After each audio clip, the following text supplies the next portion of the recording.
بسم اللہ الرحمن الرحیم۔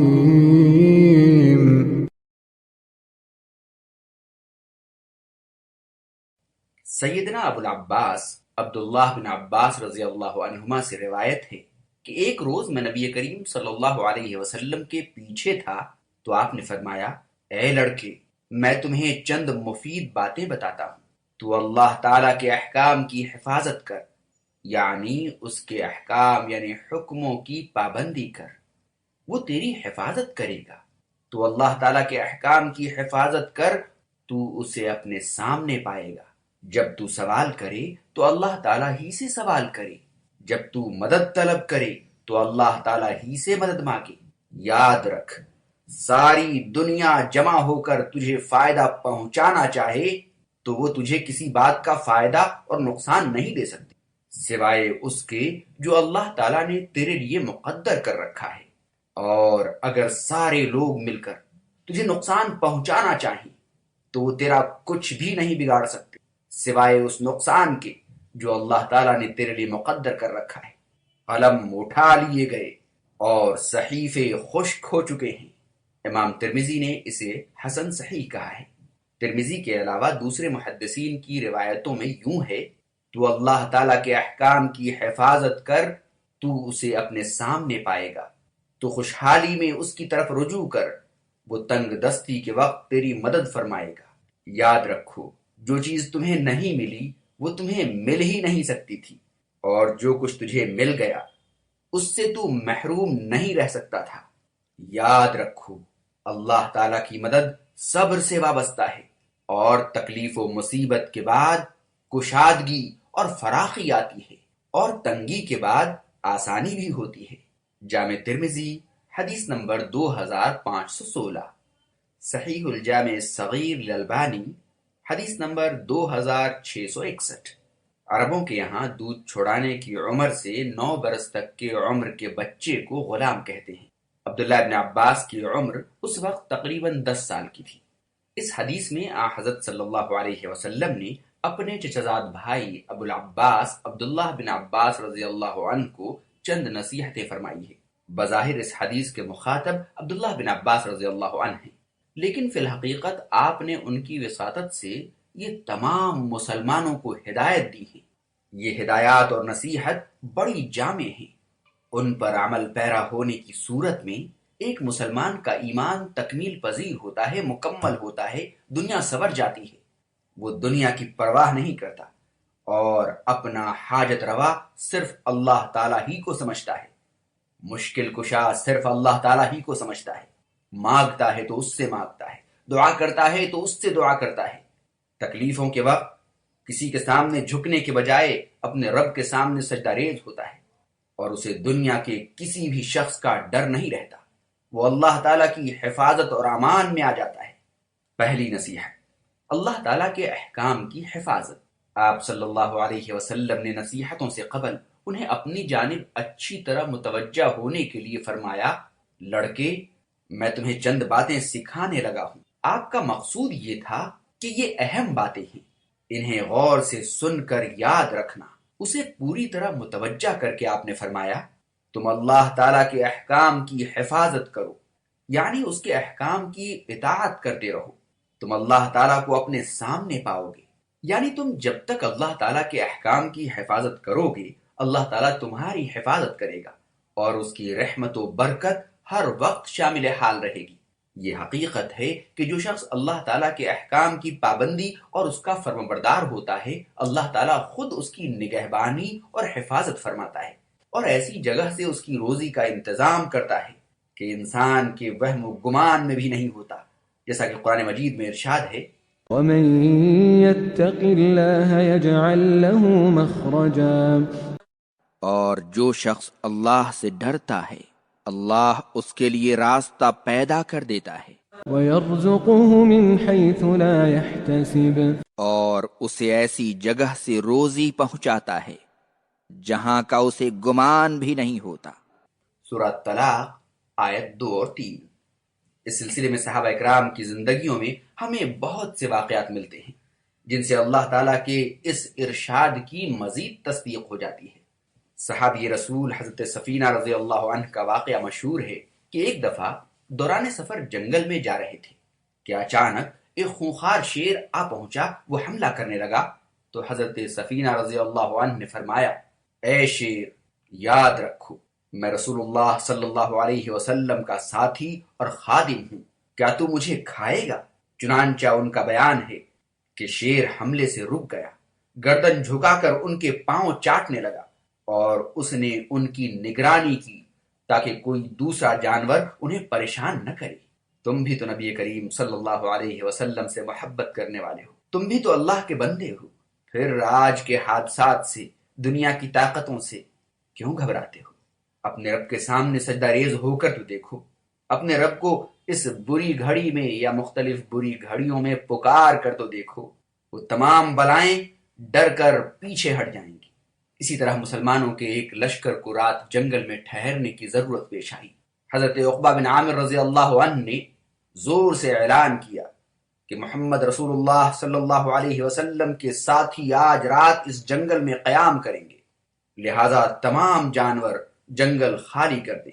ان کا اعلان سنتے ہی تمام جانور اپنے اپنے بچوں کو لے کر جنگل سے باہر چلے گئے۔ اسی طرح صحیح مسلم میں ایک اور واقعہ مذکور ہے کہ حضرت صلی اللہ علیہ وسلم نے حضرت ابو عبیدہ رضی اللہ عنہ کی سربراہی میں 300 آدمیوں کا ایک لشکر کفار پر نظر رکھنے کے لیے ساحل سمندر کی طرف بھیجا۔ صرف ایک تھیلی کھجور کی ان کے سپرد کی، کیونکہ انہیں دینے کے لیے اس کے علاوہ کوئی چیز موجود نہ تھی۔ حضرت جابر رضی اللہ عنہ کہتے ہیں کہ حضرت ابو عبیدہ رضی اللہ عنہ روزانہ صرف ایک ایک کھجور دیتے۔ کسی نے پوچھا، آپ ایک کھجور سے کیا کرتے تھے؟ فرمایا، ہم اسی ایک کھجور سے سارا دن گزارا کرتے، کھجور کھا کر پانی پی لیتے اور سارا دن کھجور کی گٹھلی کو بچوں کی طرح چوستے رہتے، اور ہم بھوک کے ہاتھوں مجبور ہو کر لاٹھیوں سے درختوں کے پتے جھاڑ کر انہیں پانی میں بھگو بھگو کر کھایا کرتے۔ عربی میں پتوں کو الخبط کہتے ہیں، اسی مناسبت سے یہ لشکر جیش الخبط کہلاتا ہے۔ حضرت جابر رضی اللہ عنہ کہتے ہیں، ہم سمندر کے کنارے جا رہے تھے کہ ہمیں ساحل سمندر پر ایک بہت بڑا ٹیلا نظر آیا۔ ہم وہاں پہنچے تو وہ عنبر نامی ایک سمندری جانور تھا۔ پہلے تو ابو عبیدہ رضی اللہ عنہ نے کہا، یہ مردہ ہے، حرام ہے، ہم نہیں کھا سکتے۔ پھر سوچا کہ ہم رسول اللہ صلی اللہ علیہ وسلم کے فرستادے ہیں، اللہ تعالیٰ کی راہ میں نکلے ہوئے ہیں، کھانے کے لیے ہمارے پاس کچھ نہیں، لہٰذا اضطرار کی بنا پر کھا سکتے ہیں۔ حضرت جابر رضی اللہ عنہ کہتے ہیں، ہم 300 آدمی تھے، وہاں ایک ماہ ہمارا قیام رہا اور ہم اس کا گوشت کھاتے رہے۔ اس کی آنکھوں کے گھڑے سے ہم نے کئی مٹکے چربی حاصل کی اور ہم اسے بیل کے جسم کے مطابق ٹکڑے کاٹ کاٹ کر کھاتے رہے اور ہم سب خوب فربا ہو گئے۔ ابو عبیدہ رضی اللہ عنہ نے جانور کی جسامت کا اندازہ لگانے کے لیے اس کی آنکھ کی گڑھے میں لوگوں کو بیٹھنے کا کہا تو 13 آدمی اس کے اندر سما گئے۔ پھر سب سے اونچا اونٹ منگوا کر اس پر پالان باندھا اور سب سے طویل آدمی کو اونٹ پر بٹھا کر اس کی پسلی کے نیچے سے گزارا گیا تو پسلی اس قدر بلند تھی کہ وہ بڑے آرام سے نیچے سے گزر گیا۔ جب ہم وہاں سے روانہ ہونے لگے تو ہم اس کا گوشت اپنے ہمراہ مدینہ بھی لے گئے۔ وہاں پہنچ کر ہم نے حضرت صلی اللہ علیہ وسلم سے یہ واقعہ ذکر کیا تو آپ نے فرمایا، هو رزق اخرجہ اللہ لکم، وہ خصوصی رزق تھا جو اللہ تعالیٰ نے تمہارے لیے نکالا تھا۔ صحیح مسلم حدیث نمبر 1935۔ پھر آپ نے دریافت فرمایا، تمہارے پاس اس کا گوشت موجود ہے تو ہمیں بھی دو۔ چنانچہ ہم نے آپ کی خدمت میں بھیجا تو آپ نے بھی تناول فرمایا۔ چونکہ یہ لوگ اللہ تعالیٰ کی راہ میں نکلے ہوئے اس کے مخلص بندے تھے، اللہ تعالیٰ نے کیسے ان کے رزق کا انتظام فرما دیا۔ من کان للہ کان اللہ لہ، کہ جو شخص اللہ تعالیٰ کا بن جائے، اپنے آپ کو اس کا مطیع و فرمانبردار بنا لے اور اس کے احکام کا عامل اور پابند ہو جائے تو اللہ تعالیٰ اس کی حفاظت کرتا ہے، اس کی ضروریات پوری کرتا ہے اور اس کی پریشانیاں دور فرما دیتا ہے۔ اصحاب الاخدود کے واقعے میں بھی جب ایک بچہ اللہ تعالیٰ پر ایمان لے آیا اور بادشاہ اور اس کے حواریوں نے اسے قتل کرنے کے مختلف منصوبے بنائے، ایک دفعہ اسے قتل کرنے کے لیے سمندر میں ڈالنے کے لیے لے گئے، لیکن اللہ تعالیٰ نے دشمنوں کو ہلاک کر دیا اور اس کی حفاظت فرمائی۔ ایک دفعہ اسے مار ڈالنے کی خاطر پہاڑ کے اوپر لے گئے، تاکہ وہاں سے دھکا دے کر نیچے گرا دے، تو اللہ تعالیٰ نے اس کی حفاظت فرمائی اور پہاڑ کو حرکت ہوئی، وہ سب لوگ نیچے جا گرے اور وہ بچہ محفوظ رہا۔ صحیح مسلم حدیث نمبر 3005۔ حضرت جریج رحمۃ اللہ علیہ اللہ تعالیٰ کے ایک نیک، صالح اور متقی بندے تھے۔ اس زمانے کی بدکار عورت نے بدکاری، اس کے بطن سے بچہ تولید ہوا۔ اب اس سے پوچھ گچھ کی گئی تو اس نے جریج کا نام لے لیا کہ یہ بچہ اس کا ہے۔ لوگ طرح طرح کی باتیں کرنے لگے کہ جریج تو بڑا عابد اور زاہد بنتا تھا، مگر پوشیدہ طور پر ایسے کام بھی کرتا تھا۔ جوش مخالفت میں وہ لوگ ان کے عبادت خانے کو گرانے آئے۔ جریج اس ساری صورتحال سے بے خبر تھے۔ انہوں نے لوگوں سے کہا، یہ مجھ پر الزام ہے، بچہ لاؤ۔ بچے کو لایا گیا تو جریج نے بچے سے پوچھا کہ تمہارا باپ کون ہے؟ اللہ تعالیٰ کی قدرت سے بچہ بول پڑا اور اس نے بتا دیا کہ میرا باپ فلاں ہے، اور لوگوں کو جریج کی بے گناہی اور پاک دامنی کا یقین ہو گیا۔ صحیح مسلم حدیث نمبر 2550۔ دیکھیں اللہ تعالیٰ نے کیسے اپنے بندے کی حفاظت فرمائی اور اس کی عفت کا اظہار کروا دیا۔ ان واقعات سے حضرت صلی اللہ علیہ وسلم کی اس نصیحت کی تائید و تصدیق ہوتی ہے کہ جو شخص بھی اللہ تعالیٰ کے دین اور اس کے احکام کی پابندی کرتا ہے تو اللہ تعالیٰ خود اس کی حفاظت کرتا ہے اور اس کے ساتھ ہوتا ہے۔ علامہ اقبال نے یہ بات ایک شعر میں یوں بیان کی ہے کہ محمد سے وفا تو نے تو ہم تیرے ہیں، یہ جہاں چیز ہے کیا لوح و قلم تیرے ہیں۔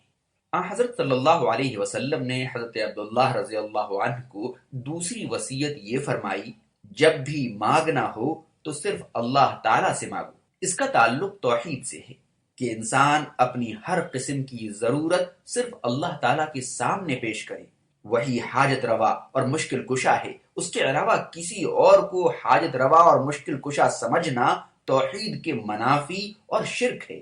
تمام انسان خواہ وہ کتنے ہی نیک کیوں نہ ہوں، اپنی تمام حاجات و ضروریات کے لیے اللہ تعالیٰ کے محتاج ہوتے ہیں۔ جو شخص اللہ تعالیٰ سے مانگتا ہے تو اللہ تعالیٰ اس کی ضرورت کو پورا فرماتا ہے۔ حضرت صلی اللہ علیہ وسلم نے فرمایا، جیسا کہ سنن نبی داؤد حدیث نمبر 1488، جامع ترمذی حدیث نمبر 3556، سنن ابن ماجہ حدیث نمبر 3865۔ نبی کریم صلی اللہ علیہ وسلم نے فرمایا، بے شک اللہ تعالیٰ صاحب حیا و کرم ہے۔ جب بندہ اللہ تعالیٰ کے سامنے ہاتھ پھیلاتا ہے تو اللہ تعالیٰ کو حیا آتی ہے کہ اسے خالی ہاتھ واپس کرے۔ اللہ تعالیٰ تو اس قدر مہربان ہے کہ رات کے وقت جب ساری کائنات آرام کرتی ہے اور اللہ تعالیٰ رات کے آخری حصے میں پہلے آسمان پر تشریف لا کر بندوں کو پکارتا ہے ہر رات، کیا ہے کوئی مغفرت کا طالب، میں اسے معاف کر دوں؟ کوئی ہے مجھے پکارنے والا، میں اس کی پکار کا جواب دوں؟ ہے کوئی سائل کہ اسے عطا کروں؟ اس طرح مختلف چیزوں کا نام لے لے کر اللہ تعالیٰ اپنے بندوں کو پکارتا ہے اور یہ سلسلہ صبح تک جاری رہتا ہے۔ صحیح بخاری حدیث نمبر 1145، صحیح مسلم حدیث نمبر 758۔ یہ بات ثابت ہو گئی کہ اپنی ہر حاجت و ضرورت اللہ تعالیٰ ہی سے طلب کی جائے۔ انبیاء اکرام کا اسوہ بھی یہی ہے کہ انہوں نے اپنی ہر ضرورت کے لیے اللہ تعالیٰ سے درخواست کی۔ حضرت آدم علیہ السلام پر آزمائش آئی تو انہوں نے دعا کی، ربنا ظلمنا انفسنا وان لم تغفر لنا وترحمنا لنکونن من الخاسرین، سورۃ الاعراف آیت 23۔ اے ہمارے رب، ہم اپنی جانوں پر ظلم کر بیٹھے، اگر تو ہمیں معاف نہ کرے اور ہم پر رحم نہ کرے تو ہم خسارہ پانے والوں میں سے ہو جائیں گے۔ حضرت نوح علیہ السلام جب قوم کی تبلیغ کر کے عاجز آ گئے تو دعا کی، انی مغلوب فانتصر، سورۃ القمر آیت 10۔ یا اللہ میں عاجز آ گیا ہوں، تو میری مدد فرما۔ حضرت یونس علیہ السلام پریشانی کا شکار ہوئے، مچھلی کے پیٹ میں جا پہنچے تو دعا کی، لا الہ الا انت سبحانک انی کنت من الظالمین، سورۃ الانبیاء آیت 87۔ یا اللہ تیرے سوا کوئی سچا معبود نہیں، تو ہر عیب سے پاک ہے اور میں ہی خطا کار ہوں۔ خود نبی کریم صلی اللہ علیہ وسلم نے بھی اپنی ہر پریشانی اور ضرورت کے وقت اللہ تعالیٰ سے درخواست کی۔ انسان اگر اللہ تعالیٰ سے سوال نہ کرے اور کچھ نہ مانگے تو اللہ تعالیٰ ناراض ہوتا ہے۔ چنانچہ ایک حدیث میں حضرت صلی اللہ علیہ وسلم نے فرمایا، من لم يسأل اللہ یغضب علیہ، جامع ترمذی حدیث نمبر 3373، سنن ابن ماجہ حدیث نمبر 3827۔ یہ حدیث حسن ہے۔ جو شخص اللہ تعالیٰ سے نہ مانگے تو وہ اس سے ناراض ہو جاتا ہے، یعنی دنیا کے لوگوں سے مانگا جائے تو ناخوش ہوتے ہیں۔ اللہ تعالیٰ اس قدر مہربان ہے کہ مانگنے سے خوش اور نہ مانگنے سے ناراض ہوتا ہے۔ انسان اور رب میں کتنا فرق ہے کہ اللہ تعالیٰ سے مانگنا چھوڑ دیں تو وہ ناراض ہوتا ہے، اور ابن آدم سے کچھ مانگا جائے تو ناراض ہو جاتا ہے۔ اس لیے حضرت صلی اللہ علیہ وسلم نے وصیت فرمائی، وَإِذَا سَأَلْتَ فَاسْأَلِ اللَّهِ، جب بھی مانگو تو صرف اللہ تعالیٰ ہی سے مانگو۔ وَإِذَا اسْتَعَنْتَ فَاسْتَعِنْ بِاللَّهِ، جب مدد مانگو تو صرف اللہ تعالیٰ سے مانگو۔ توحید کے مفہوم میں یہ چیز بھی شامل ہے کہ انسان اپنی ہر مشکل اور پریشانی کے حل کے لیے اللہ تعالیٰ سے مدد کا طالب ہو، کیونکہ وہی اس کے لائق ہے کہ انسان کی مدد کرے۔ اس کے علاوہ کسی میں اس کی طاقت ہے نہ اختیار۔ اس بات کی اہمیت کے پیش نظر نماز کی ہر رکعت میں یہ اقرار کرایا جاتا ہے، ایاک نعبد و ایاک نستعین، سورۃ الفاتحہ آیت 5۔ یا اللہ، ہم خاص تیری ہی عبادت کرتے ہیں اور خاص تجھ ہی سے مدد چاہتے ہیں۔ نفع اور نقصان کا مالک صرف اللہ تعالیٰ ہے اور کوئی نہیں، فرمایا، جیسا کہ سورہ یونس آیت 106 اور 107 میں ہے۔ ولا تدع من دون الله ما لا ينفعك ولا يضرك فإن فعلت فإنك إذا من الظالمين۔ اور اللہ کے سوا ان معبودوں کو نہ پکاریے جو آپ کو نہ فائدہ پہنچا سکتے ہیں اور نہ نقصان، اور اگر آپ نے ایسا کیا تو یقیناً اس وقت آپ ظالموں میں سے ہو جائیں گے۔ وَإِن يَمْسَسْكَ اللَّهُ بِضُرٍّ فَلَا كَاشِفَ لَهُ إِلَّا هُوَ وَإِن يُرِدْكَ بِخَيْرٍ فَلَا رَادَّ لِفَضْلِهِ يُصِيبُ بِهِ مَن يَشَاءُ مِنْ عِبَادِهِ وَهُوَ الْغَفُورُ الرَّحِيمُ۔ اور اگر اللہ آپ کو کسی تکلیف میں مبتلا کر دے تو اس کے علاوہ کوئی اسے دور نہیں کر سکتا، اور اگر وہ آپ کے لیے کوئی بھلائی چاہے تو اس کے فضل و کرم کو کوئی روک نہیں سکتا ہے۔ وہ اپنے بندوں میں سے جسے چاہتا ہے اپنا فضل عطا کرتا ہے، اور وہ بڑا مغفرت کرنے والا نہایت مہربان ہے۔ جو لوگ اللہ تعالیٰ کے علاوہ کسی اور سے مدد طلب کرتے ہیں، ان کی عاجزی کا تذکرہ یوں فرمایا، جیسا کہ سورہ اعراف آیت 191 سے 194 تک میں ہے۔ أَيُشْرِكُونَ مَا لَا يَخْلُقُ شَيْئًا وَهُمْ يُخْلَقُونَ۔ کیا وہ اللہ کا شریک اپنے ان معبودوں کو بناتے ہیں جو کوئی چیز پیدا نہیں کرتے ہیں بلکہ وہ خود اللہ کی مخلوق ہیں؟ وَلَا يَسْتَطِيعُونَ لَهُمْ نَصْرًا وَلَا أَنفُسَهُمْ يَنصُرُونَ۔ اور نہ وہ اپنی عبادت کرنے والوں کی مدد کر سکتے ہیں اور نہ خود اپنی مدد کر سکتے ہیں۔ وَإِن تَدْعُوهُمْ إِلَى الْهُدَى لَا يَتَّبِعُوكُمْ سَوَاءٌ عَلَيْكُمْ أَدَعَوْتُمُوهُمْ أَمْ أَنْتُمْ صَامِتُونَ۔ اور اگر تم انہیں راہ راست کی طرف بلاؤ گے تو تمہاری پیروی نہیں کریں گے، تم انہیں بلاؤ یا چپ رہو، دونوں ہی بات تمہارے لیے برابر ہے۔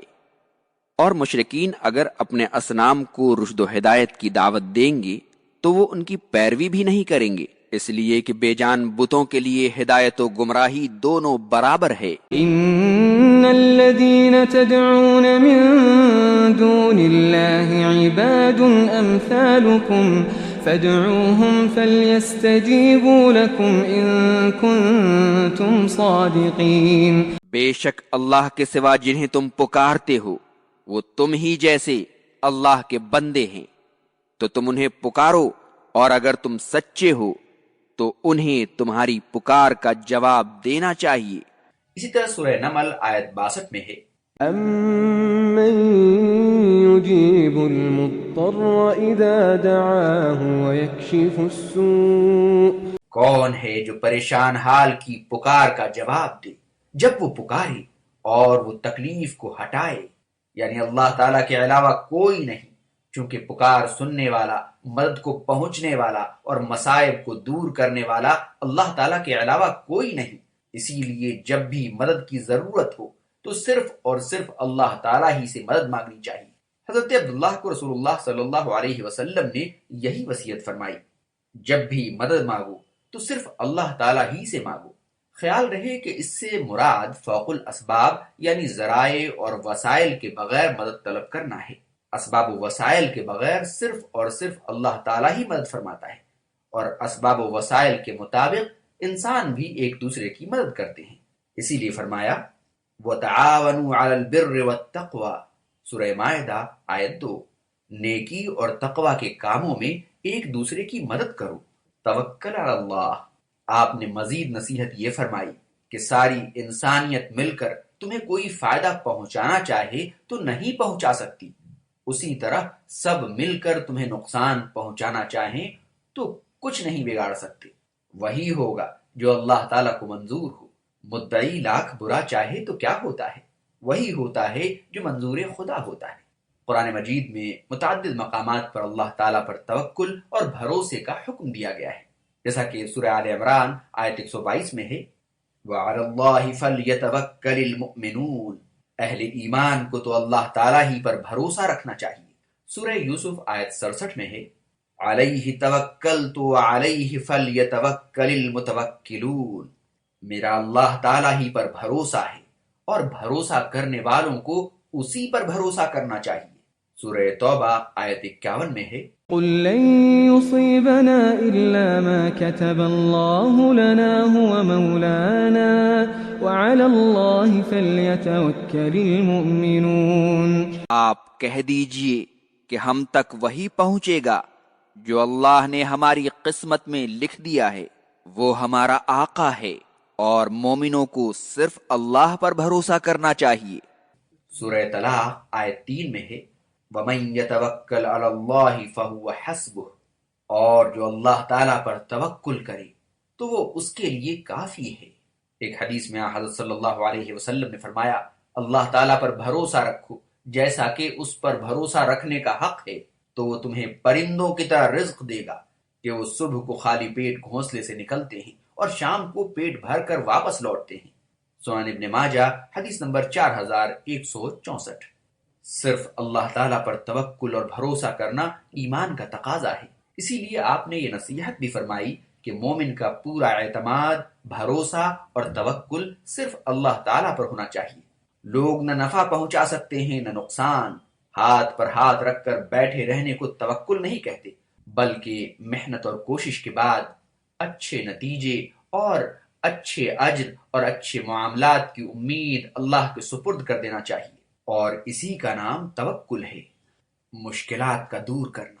آپ نے یہ بھی فرمایا کہ آسودگی و خوشحالی کے دنوں میں اللہ تعالیٰ کو یاد رکھو، وہ تنگ دستی میں تمہاری مدد کرے گا جب تم پریشان ہوگی۔ اگر اچھی حالت میں تم نے اللہ کو یاد رکھا تو برے وقت میں، پریشانیوں کے وقت میں اللہ تمہیں یاد رکھے گا۔ تقدیر، آپ نے فرمایا یاد رکھو تم جس چیز سے محروم ہو وہ تمہاری قسمت میں نہیں تھی، اور جو تمہیں مل گئی ہے وہ مل کر رہنی تھی، کیونکہ یہ اللہ تعالیٰ کے فیصلے ہیں جو ہر حال میں پورے ہو کر رہتے ہیں۔ صبر، آخر میں رسول اللہ صلی اللہ علیہ وسلم نے صبر کی اہمیت و فضیلت کے بارے میں فرمایا کہ اللہ تعالیٰ کی مدد صبر سے وابستہ ہے، لہٰذا کسی موقع پر کوئی امتحان، آزمائش یا پریشانی ہو تو صبر کرنا چاہیے اور اللہ ہی سے مدد طلب کرنی چاہیے، آخرکار وہ تکلیف اور پریشانی دور ہو جائے گی۔